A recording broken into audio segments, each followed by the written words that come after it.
3 अप्रैल 2026 को पूरी दुनिया की सांसें थम गई जब उनको ये पता लगा कि ईरान ने अमेरिकन F-15E को उड़ा दिया है। हालांकि ऐसी न्यूज ईरान ने एक बार पहले भी सर्कुलेट की थी, लेकिन उस टाइम पर लोगों को यकीन नहीं आया था क्योंकि उस टाइम पर यूएसए ने कंफर्म नहीं किया था।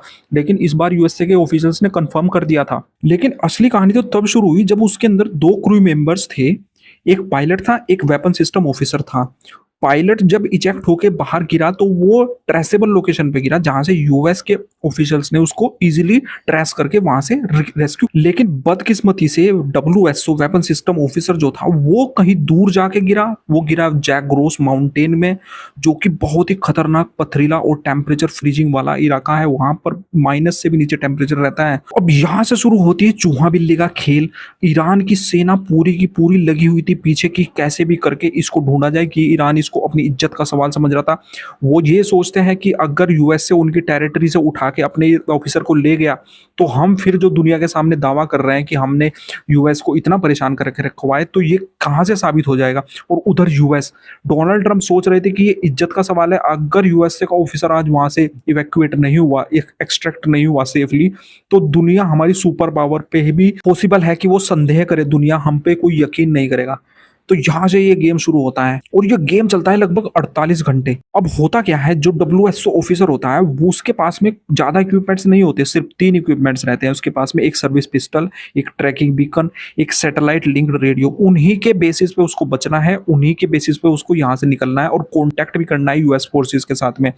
तो वो बंदा अपनी सेरे, उनकी ट्रेनिंग के दौरान एक उनको टैक्टिक्स सिखाई जाती है, सेरे करके नाम होता है। उसमें आता है survival, evasion, resistance and escape. ये 4 चीजें होती हैं जिनके बेसिस पे वो जिंदा रह सकता है एनिमी टेरिटरी के अंदर।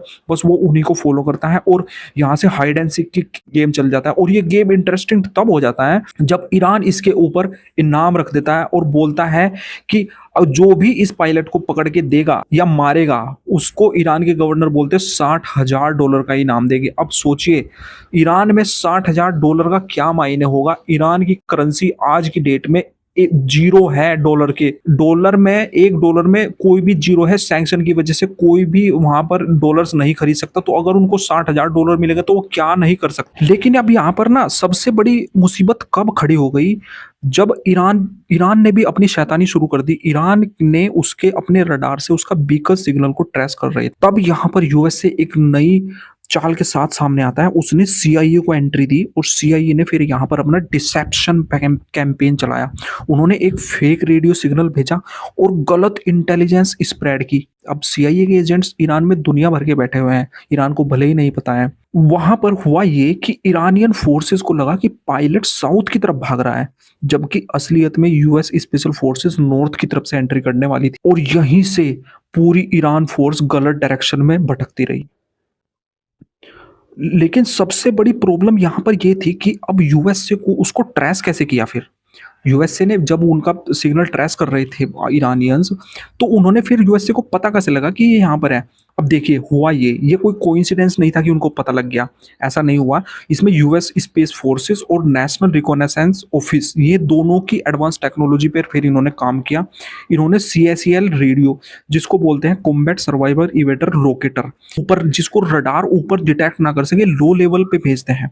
तो लेकिन ये लो लेवल पे ऐसे भेजते हैं कि डायरेक्ट सैटेलाइट पे जाके टकराते हैं। अब इस टेक्नोलॉजी के साथ में यहाँ पर पायलट के साथ में वो लोग CSEL रेडियो भी दे के रखते हैं। वो दुश्मन का रडार जल्दी नहीं पकड़ पाते हैं, उनको पता भी नहीं चलता है। तो इससे ना बर्स्ट सिग्नल भेजता है। वो बर्स्ट सिग्नल कैसे भेजा जाता है कि कंटिन्यूस सिग्नल नहीं भेजेगा, मतलब एक भेजा फिर रुक गया, एक भेजा फिर रुक गया, इस तरीके से वो कंटिन्यूस सिग्नल नहीं भेजेगा। क्योंकि अगर वो कंटिन्यूस सिग्नल भेजेगा तो उसको ट्रेस कर लेगा दुश्मन का रडार और उसकी लोकेशन पता लग जाएगी।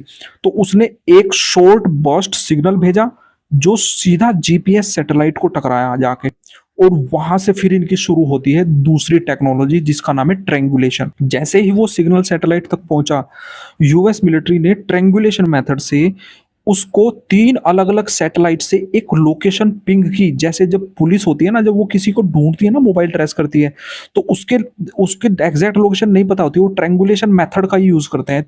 3 टावर से उसके सिग्नल किस दिशा से आ रहा है उसको ट्रेस करने के लिए वो तीनों टावर से सिग्नल कहाँ से आता है उसको एक जगह पे क्रॉस करवाते हैं, तो वही लोकेशन होती है मेन। तो यही 10 फीट की एक्यूरेसी के साथ उन्होंने यूएस ऑफिशियल ने उसको पिन पॉइंट कर लिया।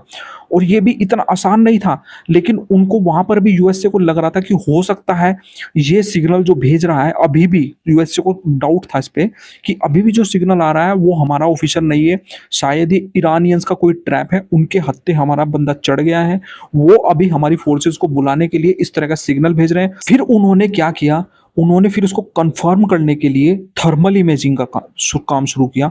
जो उनका RQ-4 ग्लोबल हॉक ड्रोन है, वो ऊपर उड़ रहा था, वो जो लोकेशन उसकी पिन पॉइंट हुई थी एक गुफा के पास में, वहीं पर ही उसने थर्मल इमेजिंग से अपनी ये पता लगाया कि वहां पर एक इंसान इधर उधर चल रहा है, थोड़ी दूर पर ही चल रहा है। तो उसको पता लगा कि हाँ यही बंदा है, यहीं पर ही है। जैसे ही लोकेशन पिन पॉइंट होती है, तुरंत से डोनाल्ड ट्रंप के पास खबर जाती है कि हमने बंदे को ढूंढ लिया है। इसके बाद से डोनाल्ड ट्रंप बोलते हैं कि शुरू करो ऑपरेशन नाइट फ्यूरी। बस वहीं से शुरू हो जाता है ऑपरेशन नाइट फ्यूरी। और ईरान के अंदर वहां की फोर्सेस अपना पूरा का पूरा हेलीकॉप्टर का जो बेड़ा था पूरा घुस जाते हैं लेके वहां पे, जिसमें पावे हॉक हेलीकॉप्टर होता है, एक रीपर ड्रोन्स होता है, एक A-10 वार्थोग होता है जो कि अटैकिंग हेलीकॉप्टर है यूएसए का। अब यहाँ पर 5 अप्रैल की रात को ऑपरेशन शुरू हुआ। इसमें सील टीम 6 और कुछ सैकड़ों की संख्या में कमांडोज भी थे शामिल। लेकिन उस टाइम पर यूएस ने जो रीपर ड्रोन्स छोड़ा था ना, उस एरिया को पूरे को मॉनिटर कर रहा था। और A-10 जो थंडरबोल्ट है उनका, वो ऊपर से टॉप कवर दे रहा था ग्राउंड फोर्सेस को, यानी कि नीचे फोर्सेस आगे बढ़ रही थी, ऊपर से टॉप कवर दे रहा था A-10 वार्थोग जो हेलीकॉप्टर है इनका। एक्सट्रैक्शन साइट पर पहुंचे तो वहां पर सुनसान पहाड़ी पर थी, वो एक रिज लाइन थी बनी हुई, वहां पर थी। जैसे ही यूएस के पावे हॉक हेलीकॉप्टर वहां पहुंचा, उसी के साथ में ही वहां पर IRGC की यूनिट एक्टिवेट हो जाती है, क्योंकि उनको पता लग जाता है कि यूएसए की फोर्सेस यहाँ आ चुके हैं। उन्होंने फायरिंग शुरू कर दी। इसी चक्कर में वहां पर यूएस का MC-130 प्लेन्स वहीं पर ही 2 थे, वो वहीं पर ही उनको ब्लास्ट करके भागने पड़े यूएस से फोर्सेस को, क्योंकि अगर वो वहां पर ऐसे कैसे उन्होंने अपने प्लेन्स को छोड़ाते तो वो टेक्नोलॉजी ईरानियन के पास चली जाती, जो यूएस से कभी नहीं चाहता है। इसी गोलीबारी के बीच कॉलोनल को हेलीकॉप्टर में खींच लिया गया और वहां से वो सेफली ईरान के बाहर आ गए। और नेक्स्ट डे डोनाल्ड ट्रंप एक ट्वीट करते हैं, बोलते हैं we got him an amazing show of bravery.